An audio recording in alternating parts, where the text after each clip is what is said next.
আসসালামু হ্যালো, আলাইকুম। আসসালামু আলাইকুম। ওয়ালাইকুম আসসালাম। আসসালামু আলাইকুম। হ্যালো, হ্যাঁ, আসসালামু আলাইকুম। আসসালামু আলাইকুম। ওয়ালাইকুম আসসালাম। মুক্তারুল ভাই বলছেন? জি, ভাই আপনার বাড়ি কি ওই ভজনপুর ইয়েতে ওই তেতুলিয়ায়? জি, আপনার বাড়ি কি তেতুলিয়ায়? হ্যালো, হ্যালো, হ্যাঁ, আপনার বাড়ি কি তেতুলিয়ায়? জি না ভজনপুর বাজার। ও, ভজনপুর বাজার, হ্যাঁ। ঠিক আছে। ভাই আপনার ঠিক কাছে আছে, একটু কথা বলতে চাচ্ছি। বলেন। আমি আগে আমার পরিচয় দেই। আমার নাম হচ্ছে মোহাম্মদ আতোয়ার হোসেন। হ্যাঁ, আমার বাড়ি গাইবান্ধায়। জি, আমি অনেক কষ্ট করে আপনার নাম্বারটা সংগ্রহ করলাম আর কি, জাস্ট জি, জি, আপনার জি। সাথে একটু শেয়ার করার জন্য।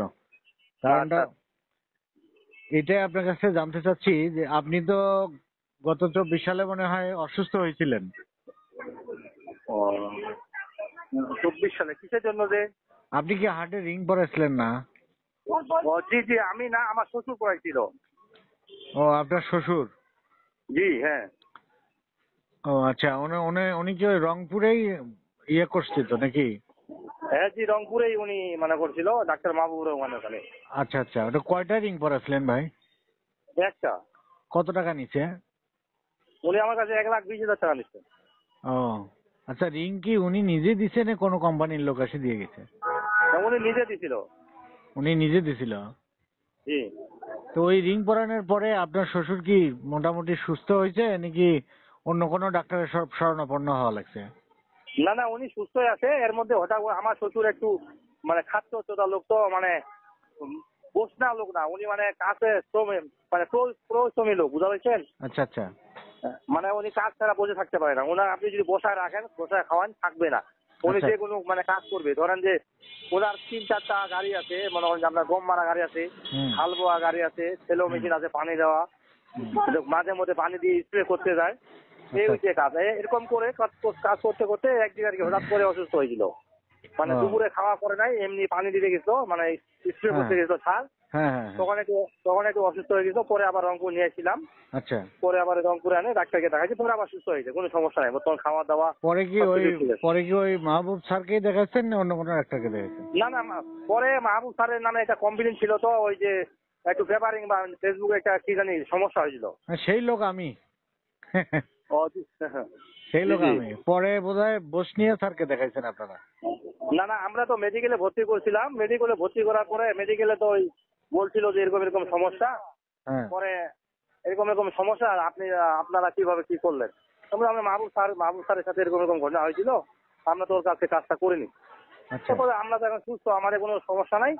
তবে ওই ডাক্তার পরে ওই আমার কাছে একটা নিছিল আর কি, দেখি তো নিছিল ওই মেডিকেলেই। আচ্ছা। দেখে আমার ওইটা নিয়ে আমার করা হয়েছে।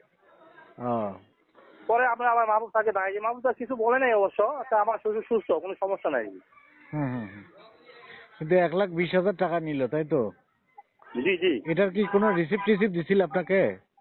না না, আমাকে রিসিভ দেয় নাই। রিসিপ্ট দেয় নাই। আর হলো কোন কোম্পানির রিং পরাইছে সেটাও তো দেয় নাই বোধহয়।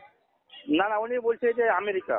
হ্যাঁ, উনি বলার সময় তো বলে যে আমি আমেরিকার দিচ্ছি, কিন্তু হ্যাঁ, আসলে এটা বলছে। এইটা হ্যাঁ, আসলে আমেরিকান না। হুম। জি। উনি ইন্ডিয়ান রিং হয়তো পরাইছে, যাই হোক। যাই এখন হোক, ভাই হ্যাঁ, এগুলা হলো কি, ওই প্রতারণার, আমি বড় প্রতারণার শিকার হয়েছি বুঝছেন ওনার কাছে। জি। ও, আচ্ছা আচ্ছা। আমারও হাটে তো এরকম একটা রিং পরাইছে, কিন্তু 3টা রিং এর টাকা নিচ্ছে বুঝছেন। ও, ও, আচ্ছা আচ্ছা। না, আমার আর কিন্তু একটা, আমি ওনার সাথে আমি আবার মানে আমি যখন উনি বললাম যে আপনার এনজিওগ্রাম করতে হবে, হ্যাঁ মানে এনজিওগ্রাম করার জন্য উনি আমাকে বলছিল যে এনজিওগ্রাম আর হ্যাঁ। রিঙ্গের টাকা উনি কিন্তু আমার কাছে একবারে চাইছিল। আচ্ছা, কত তো টাকা আমি চাই? বলছিলাম যে মানে রিং আর সহ মানে আমার কাছে 1,30,000 টাকা চাইছিল, আচ্ছা মানে এনজিওগ্রাম তো। তো আচ্ছা আমি আচ্ছা। বলছিলাম যে স্যার আগে শুধু আপনি আমাদের এনজিওগ্রামটা করেন, যদি পরীক্ষায় ধরা পড়ে তাহলে আমরা 1 সপ্তাহ বা 15 দিন পরে করবো। বলছে হ্যাঁ না, এভাবে হবে না। না, এভাবে হবে না, আপনার করলে দুইটাই করতে হবে। যদি আপনার ধরা পড়ে তাহলে আপনার রিং ঢুকাই দেবো, টাকা দিয়ে দেবো, টাকা আপনার নিয়ে নেবো। আর যদি না পড়ে তাহলে আপনার টাকা আপনি ফেরত পাবেন, আমাকে এভাবে বলছিল। আচ্ছা তখন আমি যাই, আবার ওটা না করে দিয়ে চলে গেছি বাসায় যাই। 1 সপ্তাহ পরে আমি করছি, ওই দিনাজপুর মেডিকেলে ঢুকছিলাম। দিনাজপুর আচ্ছা। মেডিকেলে ঢুকে ওখানে এনজিওগ্রাম করছিলাম। এনজিওগ্রাম করার পরে দেখি যে ওখানকার মানে সিস্টেমটা ভালো না, এই জন্য আবার রংপুরে এসে করছি আর কি।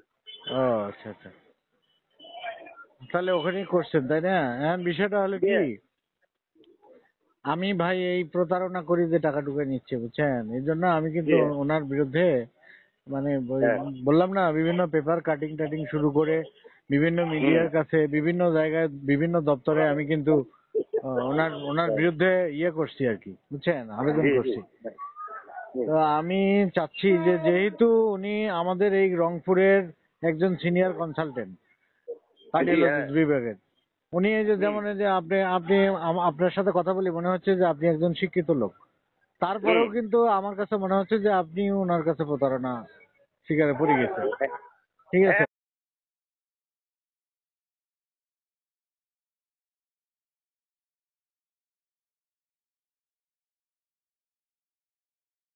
উনি মানে কারণ আমার ইয়াতে নেই। কারণ আপনাকে তো টাকা নিচে, তার রিসিপ্ট দেয় নাই। টাকাটা কোথায় নিছে? হাসপাতালেই নিছে নাকি না কোনো কাম নিচে ওখানে চেম্বার নিচে এখানে নিচে চেম্বারে নিছে? সেন্ট্রালে চেম্বারে হ্যাঁ নিচ্ছে সেন্ট্রালে, তাই না? জি হ্যাঁ ওইভাবে আমার টাকাটাও নিচ্ছে বুঝছেন, আমাকেও রিসিপ্ট হ্যাঁ দেয় নাই। এখন এগুলা এখানে টাকা নিতে পরে আবার ওইখানে যে আপনার কি জানি বলে সরকারি ফি যে 2500 টাকা আপনার যে এনজিওগ্রাম করার জন্য ওই ফিটা ওখানে আবার 2500 টাকা। ওটা পরে আবার ওটাও নিচ্ছে, তাই না? জি জি হ্যাঁ এইরকম মনে করেন যে আমরা দুই হরফ লেখাপড়া জানি, তারপরেও যখন অসুস্থ হ্যাঁ হয়ে যাই তখন আর আসলে এগুলো হুঁশ জ্ঞান কিছু থাকে না, হ্যাঁ হুলজ্ঞান ঠিক থাকে না তখন মানে তাই আমরা না? যে টাকা দাও আমাদেরকে সুস্থ হবে এই চিন্তা ভাবনা করি আর কি। তাই না? তাহলে হ্যাঁ আরো হ্যাঁ আরো যারা গরিব মানুষ, যারা পড়ালেখাও জানে না, হুম তাদেরকে উনি আরো কি করে তাহলে বোঝেন। ওই যে হ্যাঁ এইটা যখন আমার মাথায় খেলছে বুঝছেন, তখন জি কিন্তু আমি ভাবছি যে আমাদের রংপুরে, গ্রেটার রংপুরের মধ্যে গাইবান্ধা, কুড়িগ্রাম, হ্যাঁ লালমনিরহাট, দিনাজপুর, ঠাকুরগাঁও, পঞ্চগড় এই দিককার লোকজন যেহেতু ওখানে সেবা নিতে যায়, এই হ্যাঁ দরিদ্র মানুষগুলোকে তাহলে উনি সবসময়ের জন্য ঠকাচ্ছে, জি জি হ্যাঁ তাই না? তাহলে ওনার হাত থেকে বাঁচার জন্য ওনাকে আমি মনে করছিলাম যে আমি আবেদন করলে এইটার একটা তথ্য উপাত্তব্য, এইটা একটা বিচার বিবেচনা করে হয়তো ওনাকে রংপুর থেকে সরাবে। জি হ্যাঁ, জি সরালে তাহলে এই অঞ্চলের লোকগুলো, এই দরিদ্র লোকগুলো আর হয়রানির শিকার হবে না, হবে না হ্যাঁ তাই না? এই জন্য কিন্তু হুম আমি এই আবেদনগুলো করা। তো এখন আমি আমি ভাই ওনাকে সরাতে পারতেছি না, আমি চেষ্টায় হুম আছি। তো আমি চাচ্ছি যে আমি যদি কোনো আরো ইনিশিয়েটিভ নেই, কোনো কেস ফেস করি, তাহলে আপনারা জি কি আমার সাথে একটু সহযোগিতা করবেন? হ্যাঁ অবশ্যই কেন বলবো? যদি মনে করেন আমি কেস করি, সেখানে যদি মনে করেন যে আপনাকেও আমি ডাকি যে আপনিও কেস করেন, আপনাকেও প্রতারণা করছে আপনার সাথেও, তাহলে জি আপনি জি আমার সাথে সংযুক্ত থাকবেন কিনা আপনার এইটুকু আর কি। হ্যাঁ, অবশ্যই যদি মনে করেন আমার মনে ধরেন সাপোজ ওরা পরীক্ষা করে যে আমার রিং লাগে নাই মনে করেন রিং ছাড়া ইয়া করছে হ্যাঁ, তাহলে তো উনি প্রতারণা করলো তাহলে তো অবশ্যই দিতে হতো। হ্যাঁ, উনি আসলে একটা রিং উনি দেখছে যে আমার কিন্তু রিং পরানোর প্রয়োজন ছিল না, ততটা পার্সেন্টেজ ছিল না বুঝছেন, আমি তো পরে জানতে জি পারলাম। আপনার হুম রিং পরানোর সিডি দিছে কি? জি সিটি আপনার হ্যাঁ কি সিটি দিছে রিং সিটি পরানোর দিছে সিডি দিছে না? দিছে দিছে আচ্ছা ওই সিটি সিটি দিছে তারপর আমাকে আবার যখন রিংটা পড়ায় হ্যাঁ, তখন আবার আমার মোবাইলে ছবি তুলতে বলছিল আমি আবার মোবাইলে ছবি তুলছিলাম ওটা আছে আমার কাছে। আচ্ছা ওই ছবিটা একটু আমার এই নাম্বারে হোয়াটসঅ্যাপে পাঠাতে পারবেন? হ্যাঁ অবশ্যই বাড়ির ভালো ভালো লাগে না। একটু যদি দিতেন ভাই, তাহলে আমি এই তথ্যগুলো সংগ্রহ করতেছি বুঝছেন, যাতে আমার আচ্ছা মানে হাতটা একটু শক্তিশালী হয়, আমি যাতে এই হুম জালিম জালিম একে জালিম বলে এই ফ্যাসিস্ট হ্যাঁ জি সরকার, অবশ্যই হ্যাঁ, এই ফ্যাসিস্ট সরকার বাংলাদেশ থেকে সরাইলো কিন্তু ফ্যাসিস্ট ডাক্তারও সরাতে পারতেছি না, এটাই আমার খুব কষ্ট বুঝছেন। আচ্ছা আচ্ছা তো এখন আপনার আমার সহযোগিতা দরকার, আপনার নাম্বার আমি সেভ করে রাখছি আপনাকে। পরে আমার পরে আমার না ভাই রংপুর মেডিকেল থেকে দুইজন ফোন দিছিল আমার। আচ্ছা, ফোন দিয়ে বলছে যে আপনি টাকা ফেরত পাইছেন বুঝলেন আমি তো কোনো টাকা ফেরত পাই নাই। পরে হ্যাঁ, আর কোনো যোগাযোগ করি নাই কিন্তু তো টাকা ফেরত দেওয়ার কথা কোনো কিছু তো পাইলাম না। না আপনার একটা রিংয়ের জন্য তো এত টাকা লাগার কথা না, ওই যে 1,30,000 টাকা বলছিল যে নিচে আপনি একটা রিংয়ের জন্য বলছে 1,30,000 টাকা নিচে আপনার কাছ থেকে, এত টাকা তো লাগার কথা না। ওই আর হচ্ছে উনি যে উনি বলছিল আমেরিকান রিং কোথায় পাবে, উনি তো রিং এর ব্যবসা করে, উনি হ্যাঁ নিজেই রিং, ওখানে তো যখন রিং লাগাচ্ছে তখন তো কোনো কোম্পানির লোক ছিল না আপনার কাছে, ছিল? না না তাহলে না না উনি না উনি নিজেই রিংটা দিচ্ছে, তার মানে ওনার কাছে হলো সব ভারতীয় রিং, এগুলার কোনো বাস, টেম্পারেচার নাই বুঝছেন, জি জি এগুলার কোনো টেম্পারেচার নাই, কারণ আমি নিজেও এই ভুক্তভোগী। তো এই জন্য চাচ্ছি যে আমি এই ফেসিস ডাক্তারও সরাতে গেলে আপনাদের আমার সহযোগিতার দরকার। আচ্ছা আচ্ছা। এইটা যদি ভাই আমি কোনোভাবে আপনাকে কখনো রংপুরে ডাকি, আপনি কি দয়া করে আসবেন?